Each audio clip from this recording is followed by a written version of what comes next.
Welcome to another lecture. Today I will discuss the working principle of DC machine. We all know that DC machine works on Faraday's law of electromagnetic induction principle, which state that when a conductor cuts the magnetic lines of forces, then an electromagnetic force will be induced within the conductor. In an DC generator, when the coil placed in the magnetic field is rotated by the means of prime mover or any handle, the coils cut the magnetic lines of forces and induce the EMF. This induced EMF develops the current in the armature winding. The direction of the current in the DC generator can be observed through the rule of Fleming's right hand. You can see the picture of Fleming's right hand. Here the thumbs indicate the thrust or motion and the index finger indicates the magnetic field and the middle finger indicates the current direction of the armature coil. And this is the DC generator, picture of DC generator. Next, the current in the coil changes every half cycle as the coil rotates, which is found by the Fleming's right hand rule.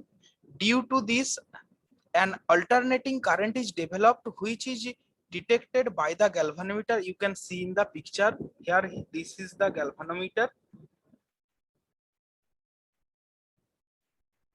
So in order to obtain an unidirectional current, commutator segments are attached to the brushes.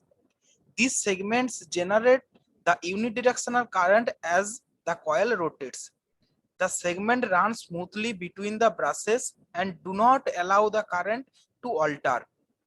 As the coil is rotated, at the half rotation, the segment rotate between the brushes but do not allow the current to change its direction. Thus, this is how a DC generator is able to convert the input mechanical energy into the DC output electrical energy. Next, in case of DC motor, the working principle of DC motor and DC generator is quite similar. However, here a DC supply is given to the armature winding. Due to this, the current flows in the coil placed under the magnetic field. Whenever a coil that carries the current is arranged beneath the magnetic field's influence which experience a force, the direction of the force can be found with the help of the rule of Fleming's left hand. Here you can see the Fleming's left hand rule.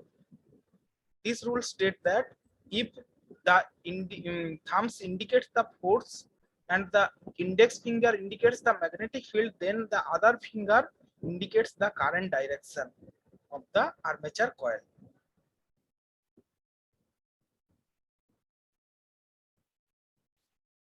The role of the conductor in DC motor is very important. As the coil rotates, it cannot develop unidirectional torque because the force acting is not uniform. The current in the coil at the left end, you can see this is the left end, is the current direction is inward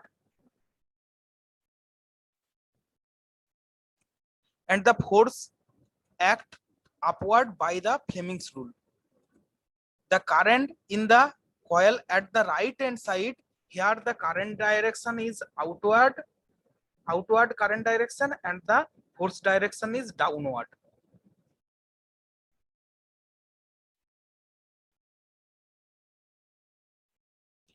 This force allow the coil to rotate in the clockwise direction.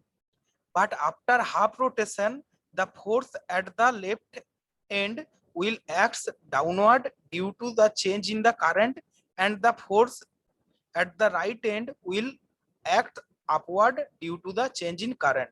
So in order to develop a unidirectional torque, the force should be uniform and it should act in the one direction. then only the coil can be able to rotate in the clockwise direction. This is achieved by using a commutator.